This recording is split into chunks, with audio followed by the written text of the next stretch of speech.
Test 1. Instructions. You are going to hear a number of different recordings and you will have to answer questions on what you hear. There will be time for you to read the instructions and questions, and you will have a chance to check your work. All the recordings will be played once only. The test is in 4 sections. At the end of the real test, you will be given 10 minutes to transfer your answers to the answer sheet. Now turn to Section 1. Section 1. You will hear a conversation about homestay registration between a student and an accommodation advisor.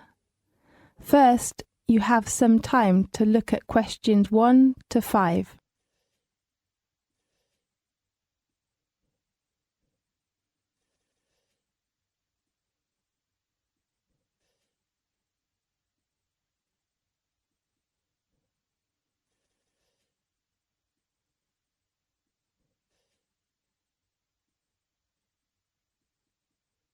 You will see there is an example that has been done for you.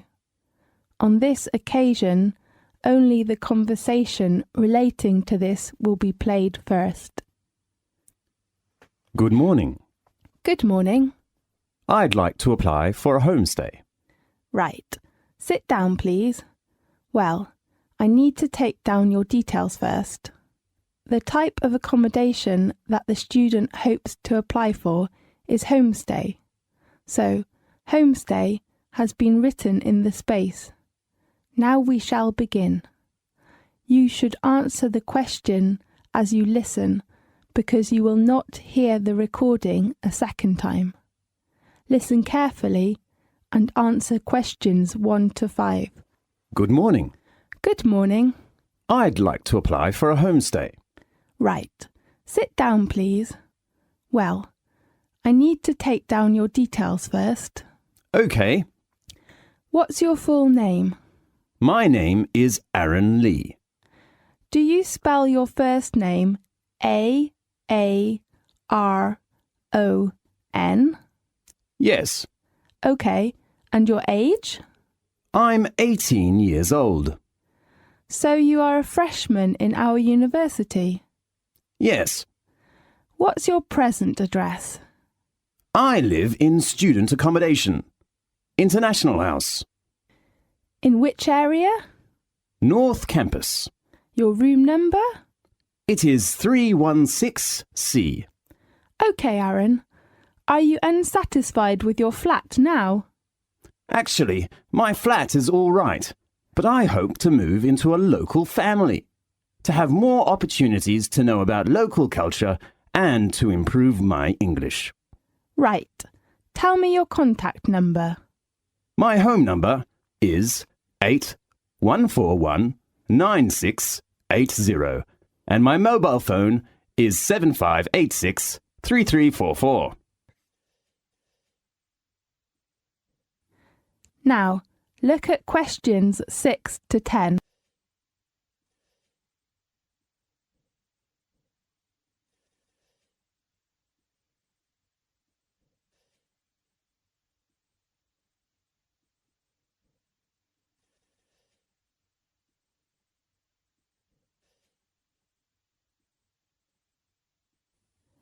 Now listen carefully and answer questions 6 to 10.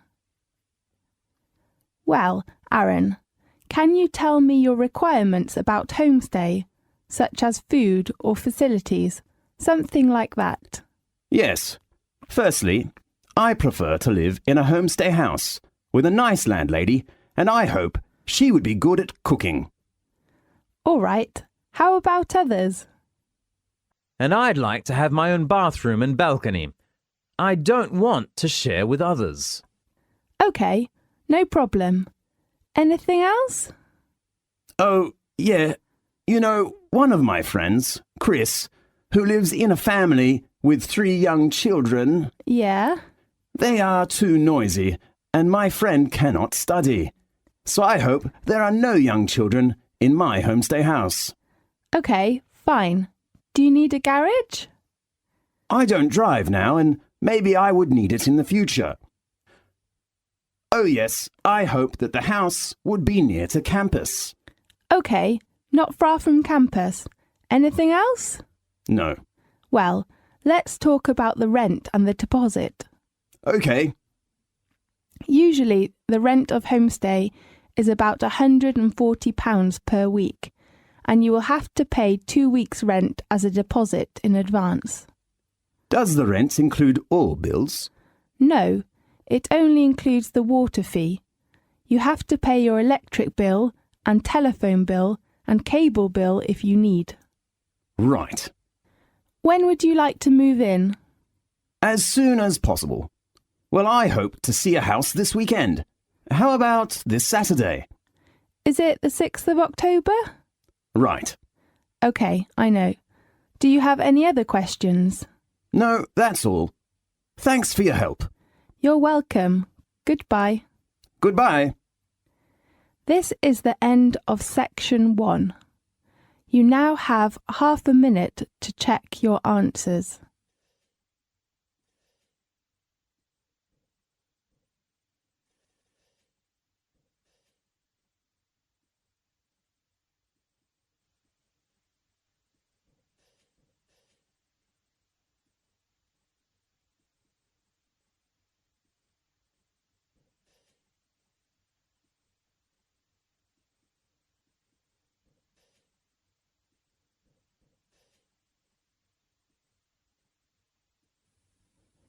Now turn to section 2.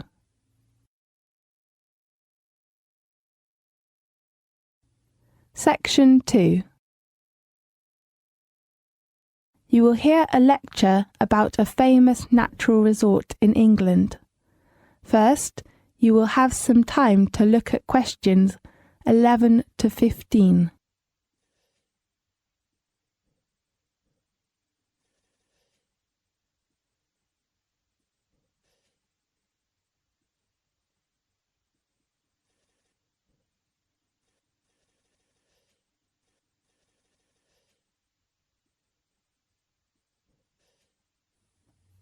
Now listen carefully and answer questions 11 to 15. Welcome, everybody, to the Guide for the Peak District. Situated in the heart of England and covering parts of 6 counties, the Peak District is a place of outstanding natural beauty. It is just 5 miles from the Sheffield city centre. A short break or longer holiday will allow you to explore some of England's most spectacular scenery, and in the towns, villages and hamlets, amongst the prettiest in the country, you will find a warm and genuine welcome wherever you go. Every taste is catered for, and many exciting activities are available. Here are some highlights of the most popular places to visit. For the most active people, the following areas offer you excellent opportunities for walking, strolling, rock climbing, caving, cycling, and hang gliding. The first place I'd like to introduce you to is Bakewell. This beautiful little town is renowned for a certain local delicacy, the famous Bakewell pudding.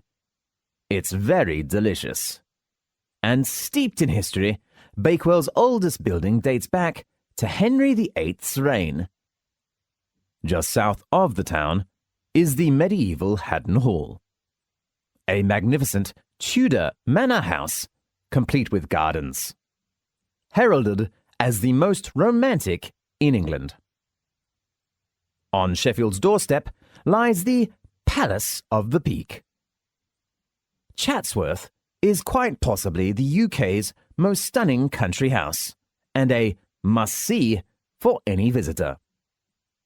The magnificent ground alone with their formal gardens, fountains and maze, are worth a visit. At the heart of the Peak District lies the Peak District National Park, the first of Britain's national parks, established in 1951 to safeguard and preserve this beautiful region, not only for future generations, but also for visitors to enjoy in the present. Whether you're exploring, getting out in the great outdoors, or simply relaxing, experience the Peak District and the Peak District National Park. You will be taking home wonderful memories. A regular train service from Sheffield travels through the scenic Hope Valley, home to the charming villages of Hathersage, Edhill and Castleton. Hathersage is the final resting place of Little John, while Edhill marks the official start of the Pennine Way. Castleton has some of the greatest show caverns in Europe and the only surviving Norman Keep in Derbyshire. The most famous cavern is Blue John Cavern. The natural water-worn caverns are home to 8 of the 14 known varieties of stunning blue Joan stone, which can be seen in its natural state among stalactites and stalagmites.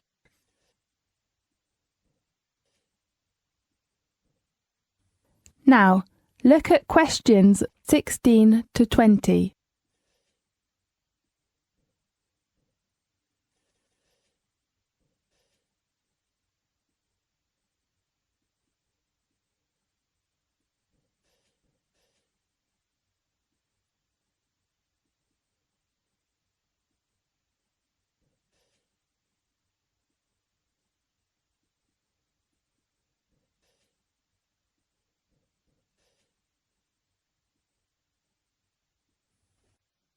Now listen carefully and answer questions 16 to 20. Further south, the craggly gritstone edges and limestone valleys of the Derbyshire Dales offer endless opportunities for walking and cycling. Please be aware that all children must be accompanied by an adult. There, many charming villages and larger market towns are famous for specialist shops offering everything from handmade chocolates and ceramics to antiques, designer clothing, and equipment to tackle the great outdoors. You could pick up some wonderful souvenirs for your friends.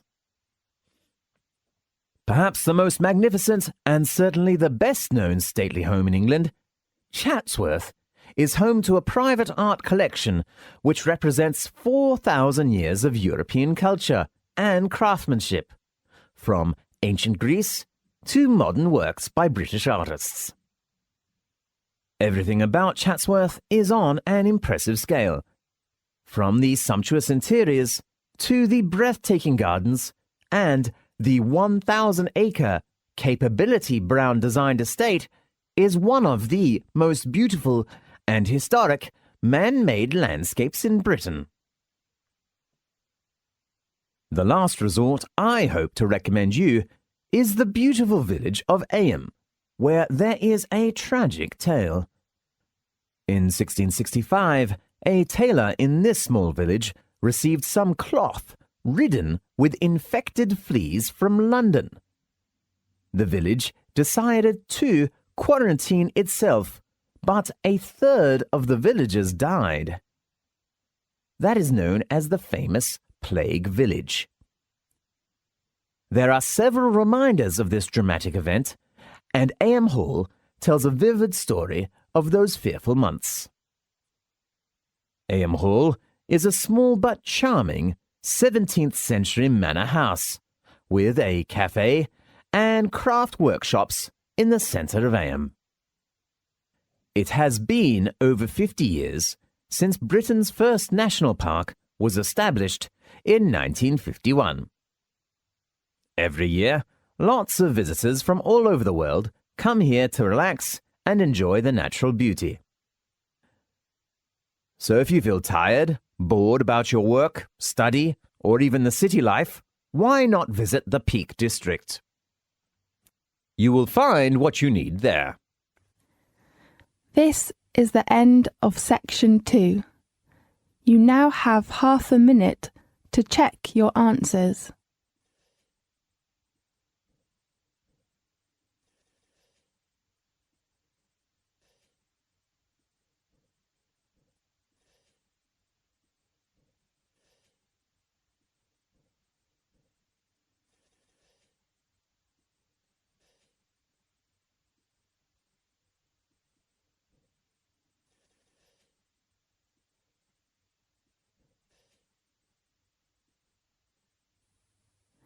Now turn to section 3.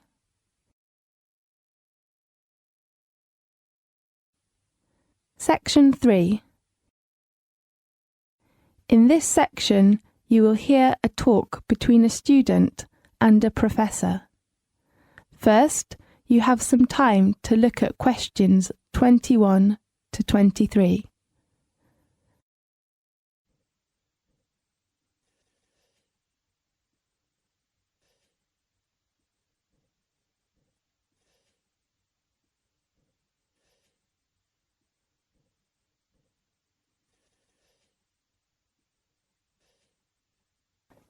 Now listen carefully and answer questions 21 to 23.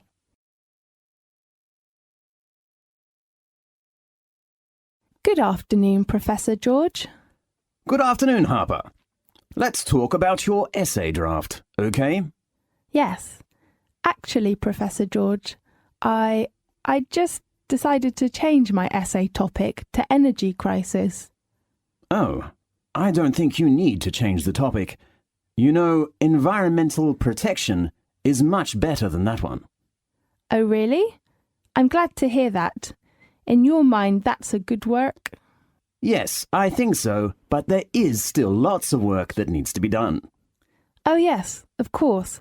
I'm just very anxious to hear what you think of it. Well, the first one. Which research methods will you take? I'd like to use a questionnaire. I don't think that's a good choice. Why? Because you will have lots of research data to check.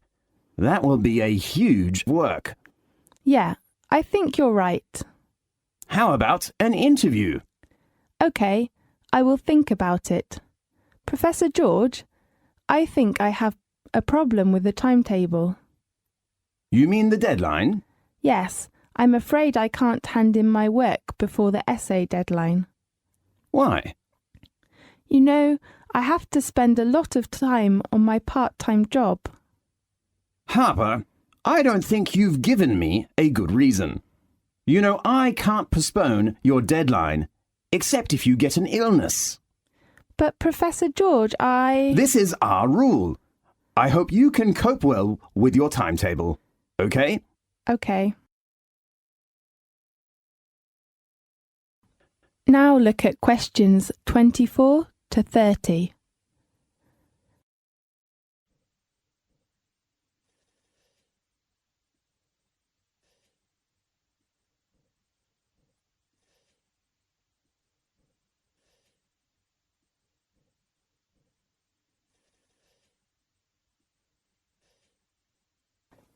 Now listen to the tape and answer the questions 24 to 30.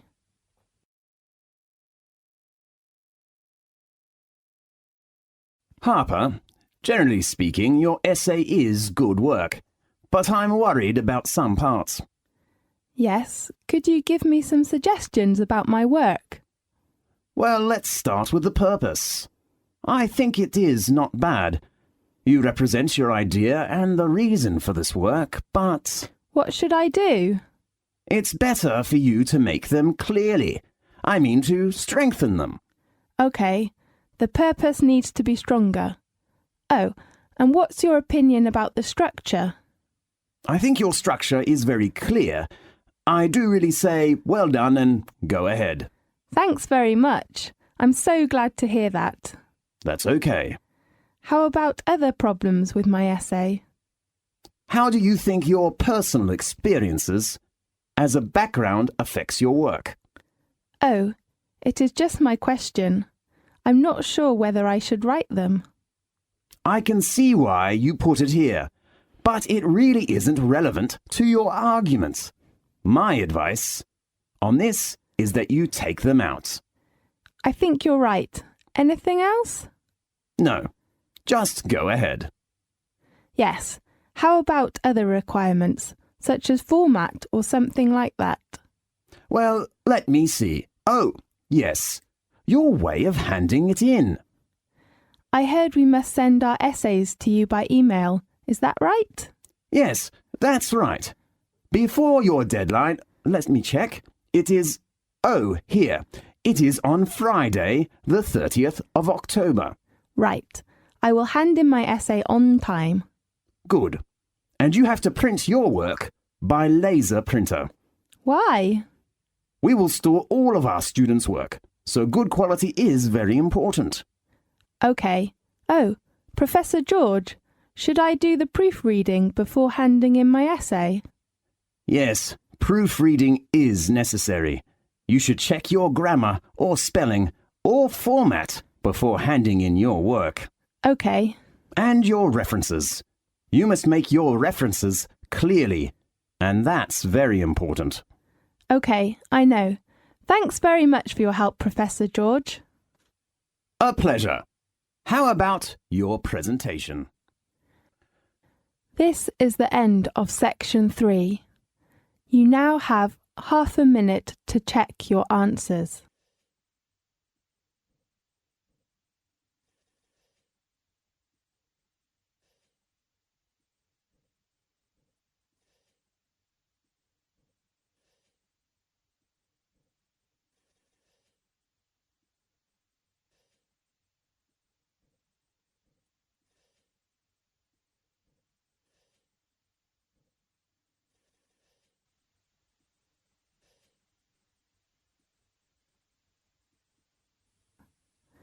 Now turn to section 4.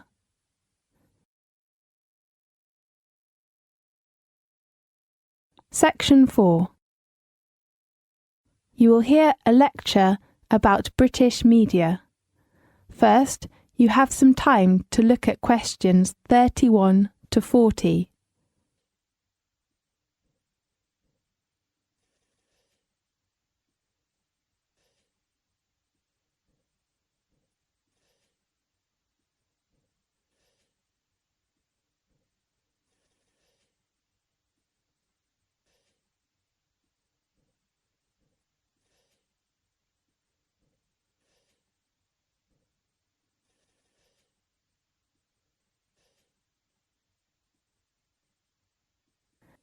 Now listen carefully and answer questions 31 to 40. The United Kingdom has one of the world's oldest established newspaper industries. In the late 18th and early 19th century, as the British economy began to industrialise, as literacy levels rose through the introduction of mass education, more and more newspapers began to appear. The Times, which first appeared in 1785, is the United Kingdom's oldest daily newspaper, while the Observer, which is still published every Sunday, began publishing in 1791, making it the world's oldest national newspaper.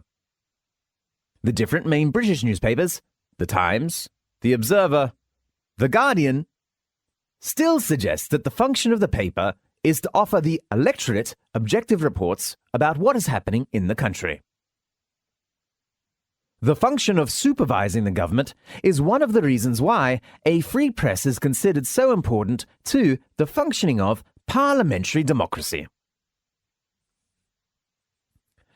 Besides politicians, businessmen paid more attention to the power of the press. They used press to push their products and services to potential customers. So, the advertising business was born. In Britain, most advertising is carried in newspapers. Companies use the press to sell products. People use the press to look for a job or to buy a house. All the British media must follow advertising codes, which ensure that advertisements are legal, honest, and truthful. have a sense of responsibility for consumer and society, and respect the principles of fair competition. British newspaper culture is unusual in the extent to which class and educational differences are reflected in the newspapers people read. In other developed countries like Japan and the United States, newspaper reading is a habit of mainly middle class. However, in Britain, the lower classes are also regular readers.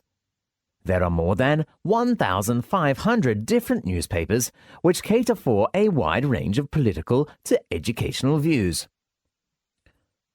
Britain has one of the highest levels of newspaper sales per head of population in the world. Although most newspapers are financially independent of political parties, they also express some political views. The quality press not only publishes most serious and in-depth articles of particular political and social issues, but also expresses reviews about high culture for readers with well-educated and within the middle class. The most left-wing of these newspapers is The Guardian. You will often hear people on TV or in daily life refer to Guardian readers. This is a kind of shorthand to suggest someone who is left-wing and liberal in their politics, and interested in society and social issues, such as will be soft on crime or quite feminist and interested in green politics.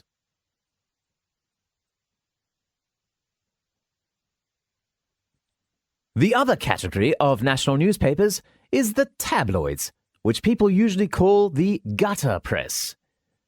It often carries some scandals about famous people, whether in politics, entertainment, or sport, etc. The stories are short, easy to read, and usually rely more on opinion than fact. One feature of the tabloid press, which has become a national institution, is the page 3 girl, a picture each day of pretty, scantily clad young women. The broadcast media, television and radio, are tremendously important to British national life. According to Record, British people spend 4 to 5 hours a day watching TV. Whether you are working, chatting with friends or family, conversations will usually be about programs that were watched the evening before. Even newspapers also carry reviews of programs which are being broadcast. If a person does not participate in television viewing, he or she usually is looked as out. News, entertainment, and sport are British people favourites. However, drama, comedy, and game programs fall in and out of favour. British has 2 long-running soap operas. The oldest and most popular soap show was located in the northern city of Manchester in the 1960s. Compared with American soap operas, British soaps present gritty and realistic accounts of the everyday life of Britons. They are of very high quality and are popular abroad, whether in New Zealand or Canada. You can keep up with your favourite characters. Daily news and weather forecasts are also popular viewing. British newscasts are famous for the quality of their reporting. While there are many channels for audiences, so an interesting phenomenon appears. During particularly popular programs, the national utility companies have to make special preparations because, during commercial breaks, a surge of demand for electricity is created when millions of British viewers rush out of the sitting room to make a cup of tea. The British Broadcasting Corporation, more familiarly known as the BBC or even the Beep, is Britain's main public service broadcaster. It began in 1927 as a public service radio station, and later moved into TV. The BBC has 2 channels. BBC One specialises in shows with broad appeal, such as sport, entertainment, drama, kids shows and current affairs. BBC Two caters for special interest audiences, and so broadcasts documentaries and shows aimed at particular social groups, such as the elderly, handicapped, homosexuals, and so on. The BBC is funded by licence fees, and viewers must buy a licence each year for their TV set. The BBC is no longer just about TV shows. Nowadays, it is a multimedia business with wide publishing and educational interests. This is the end of section 4. You now have half a minute to check your answers.